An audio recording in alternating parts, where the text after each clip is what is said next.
yeah. Those Cards, gold and silver. chips. I want to see like flashy Vegas. I want it to be tacky like mall. Nobody expected the Cake Boss story to end like this. One day, Buddy Valastro was one of the biggest stars on television. The next, the show was gone. Tragedy struck at home, and the empire millions had watched for years suddenly faced an uncertain future. So what really happened to Buddy Valastro?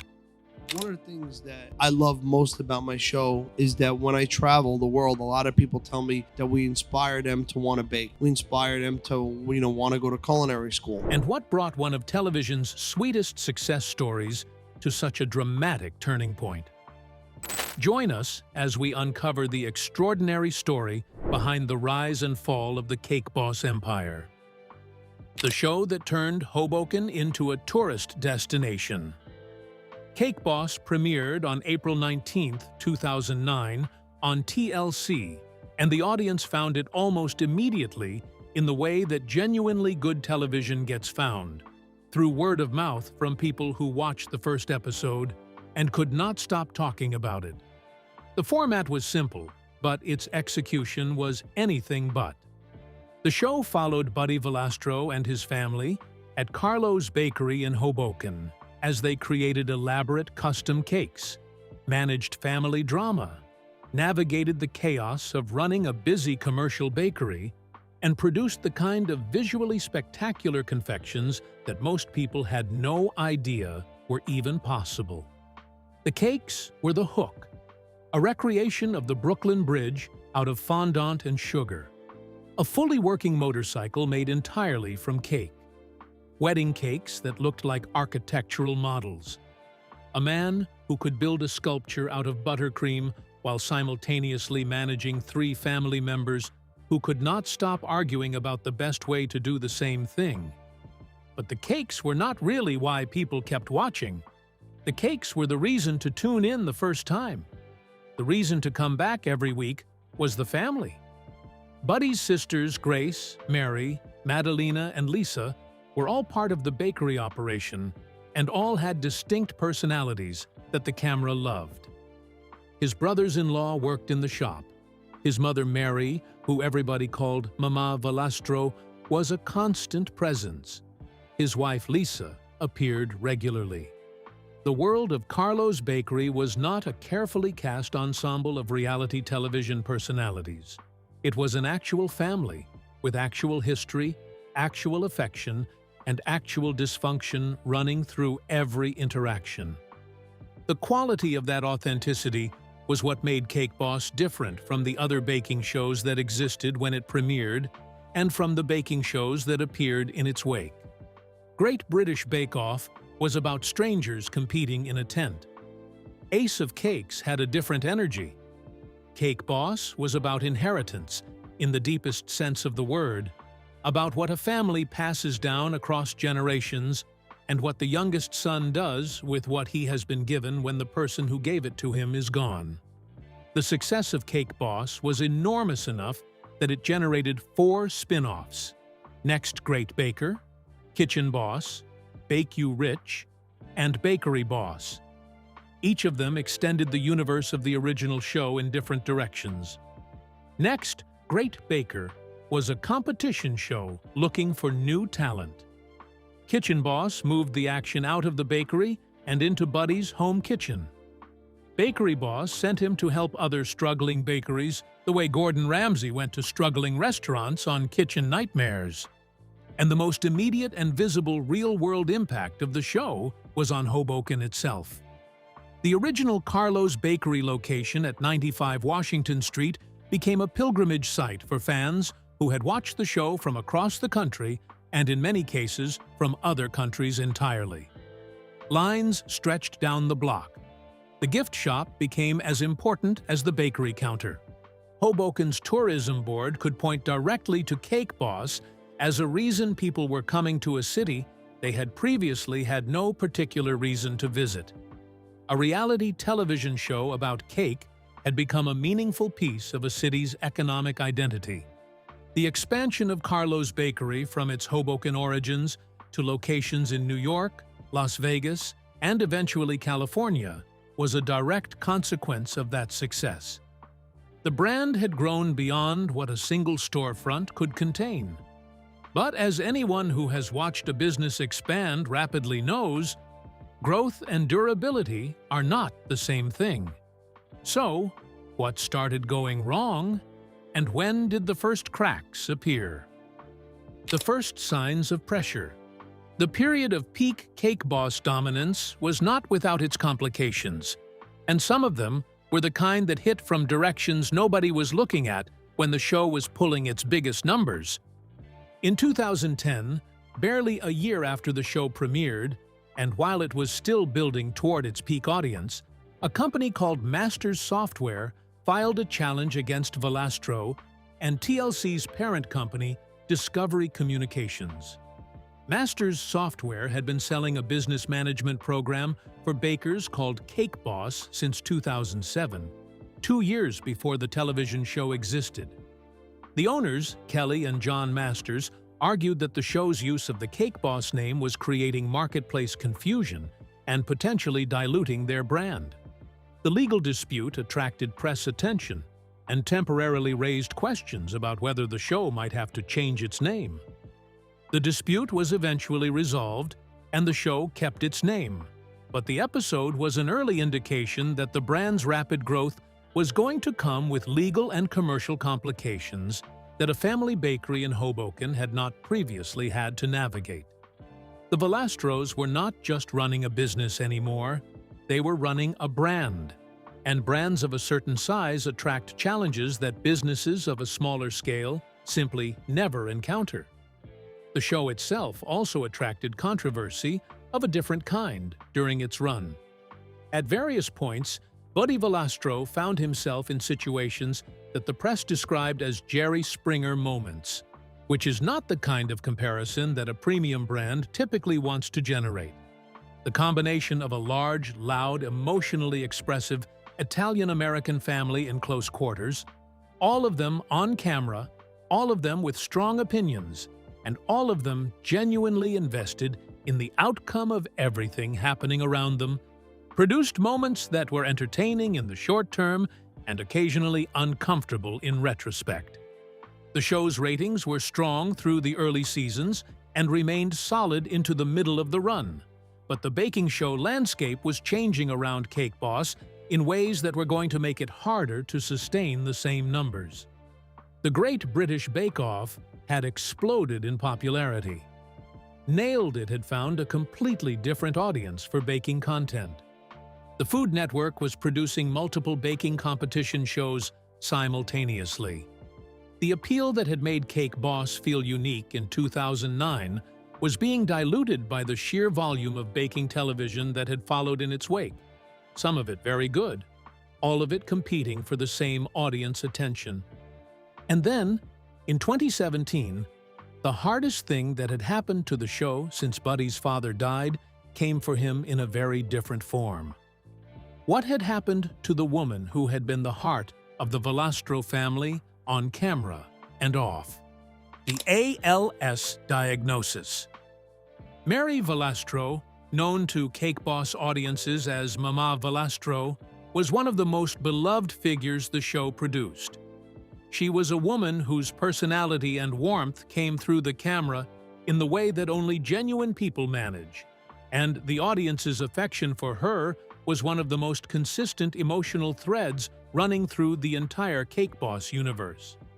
She was born in 1948 in Altamura, Italy, and had immigrated to the United States with her husband, Buddy Sr. She had raised her children inside the bakery.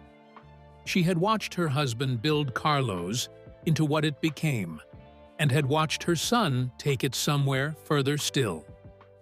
She was the living connection between the Valastro family's immigrant origins and the television empire that had grown from a bakery her late husband had purchased in 1964. She was diagnosed with ALS, also known as Lou Gehrig's disease. ALS is a progressive neurodegenerative disease that attacks the nerve cells controlling voluntary muscle movement. There is no cure. The trajectory of the disease is relentless.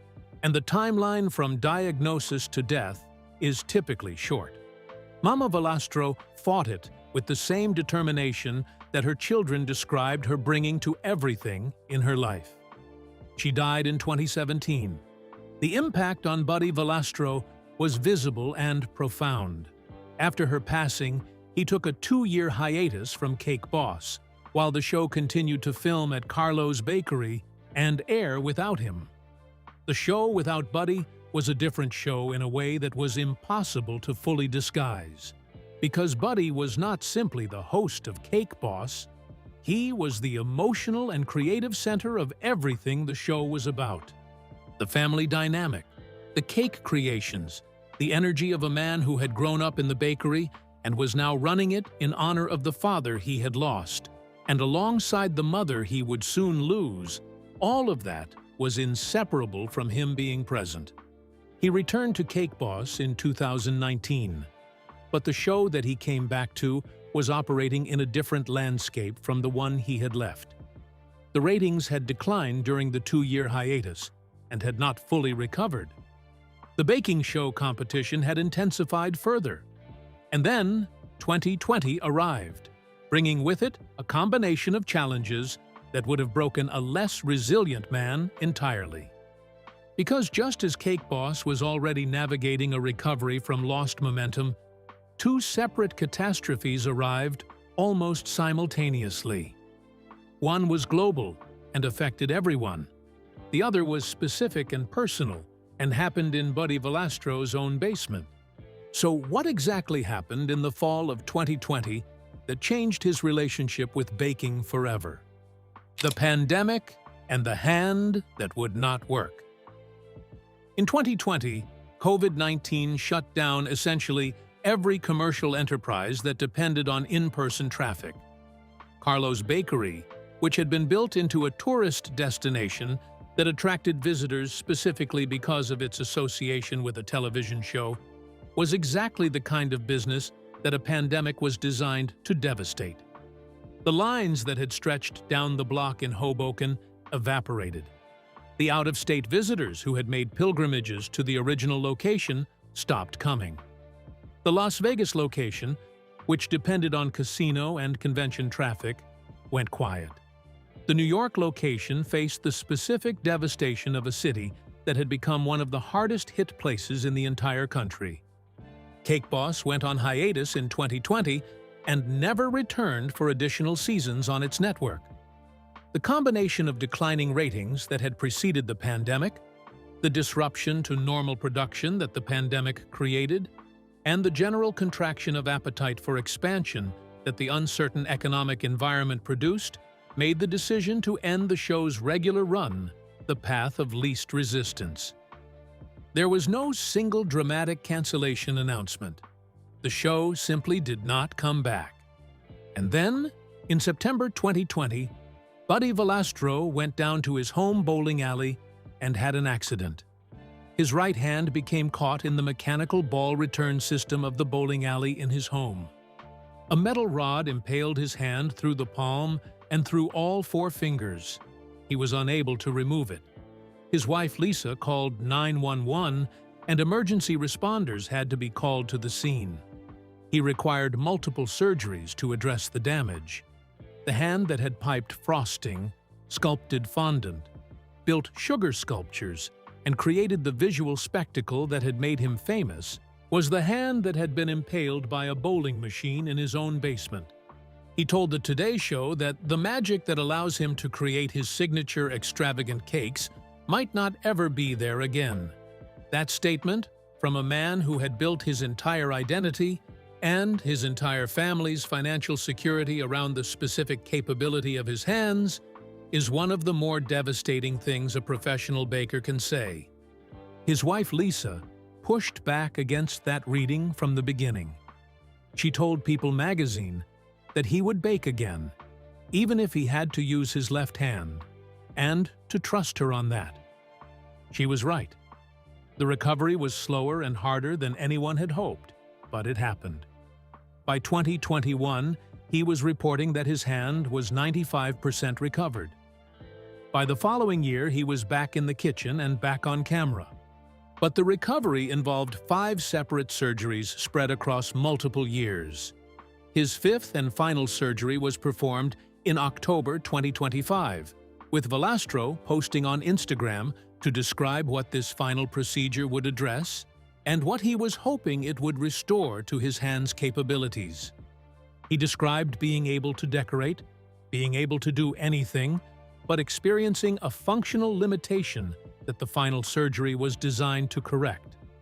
The injury that happened in September 2020 was still generating surgical procedures 5 years later. Through all of this, the bakery empire he had built was simultaneously contracting in some directions and evolving in others. What did the business actually look like once the show was gone and the dust had started to settle? The empire that shrank and then changed shape. The peak version of the Carlos Bakery empire was a multi-location operation with physical stores across the country and the specific commercial momentum of a television brand that was still actively generating an audience. At its largest, the Carlos Bakery brand had locations in New Jersey, New York, Texas, California, Nevada, and internationally. The Las Vegas location inside the Venetian Hotel was particularly significant as a destination that benefited from both the tourist traffic of the Strip and the specific Cake Boss audience who came specifically because of the show. The contraction that followed the pandemic and the end of the show was visible. The Santa Monica, California location on the 3rd Street Promenade was closed in late 2023. Rather than simply shutting it down, the operation shifted to an e-commerce model for that market, accepting online orders rather than maintaining a physical storefront. The decision reflected a practical reading of the changed economics of that specific location rather than a broader collapse of the brand. As of 2025, the empire that had once spread much more broadly has consolidated to approximately 6 locations across the United States. The original Hoboken location remains the flagship and still generates significant tourist traffic. The Times Square location in New York operates as both a bakery and an experience destination. The Las Vegas location continues to benefit from casino and resort traffic. The brand has adapted rather than simply retreated. The adaptation has also taken some genuinely creative forms. Buddy Valastro has introduced what he calls cake ATM vending machines in various locations, offering slices of Carlos' famous cakes 24 hours a day without requiring a staffed storefront. The restaurant ventures that had been part of the expansion also continued in modified form. Buddy V's Ristorante in Las Vegas, which he had been developing during the later seasons of the show, remained operational as part of the Vegas footprint. The broader restaurant and hospitality ambitions that had competed with the television schedule for his time and energy during the show's final years became more central to the operation after the show ended. He also leaned into the digital content world in ways that the traditional television format had not fully accommodated. His TikTok and social media presence became significant in a different way from the television presence, allowing him to connect directly with the audience that had followed him since 2009 without requiring a network to schedule or commission the content. In December 2025, he posted a video of himself decorating a cake while blindfolded, demonstrating the manual precision and the humor that had made Cake Boss what it was, generating significant engagement and reminding an audience that had been watching since 2009 that the specific thing they fell in love with was still there. The format had changed. The person had not. And the television career had not ended entirely either. So what happened when he tried to return to the format that had made him famous? And what does the current landscape look like? What Buddy Valastro is building now? The story of Cake Boss did not end with the TLC hiatus in 2020. It changed shape, which is a different thing entirely. Buddy Valastro moved to Food Network and appeared on Buddy vs. Duff. a competition show pitting him against Ace of Cakes, Duff Goldman across elaborate cake challenges, and Buddy vs. Christmas, which applied the same competitive format to holiday-themed builds. The competition format was different from the family bakery format of Cake Boss, but it gave him a platform on a major food-focused network and kept his face in front of an audience that had been following him for years. In 2022, he returned to the more direct continuation of the original format with Buddy Valastro's Cake Dynasty, which aired on A&E and gave him the opportunity to do what Cake Boss had always done at its best: build spectacular confections while the family dynamic ran underneath everything. The show ran for one season of 10 episodes and was not renewed for a second season after production ceased. All 10 episodes are available on A&E, Hulu, and Disney Plus for the audience that wants to find them. The show earned him a 2024 Daytime Emmy Award, which was both a genuine recognition of the quality of what he produced and a reminder that the specific thing he does when he is given the right platform and the right support is as good as it has ever been. Buddy Valastro, at 48 years old, is still in the bakery and still finding new ways to build the thing his father built and his grandfather's generation of Italian immigrants brought to Hoboken a century ago. The show is over. The story is not. Do you think Cake Boss would still be one of television's biggest hits if it premiered today? Or was it a product of its time? And if TLC brought the series back tomorrow, would you tune in to watch Buddy and the Valastro family again? Share your thoughts in the comments below. Remember to like, share, and subscribe for more. Also, click the next video showing on your screen. You will enjoy it.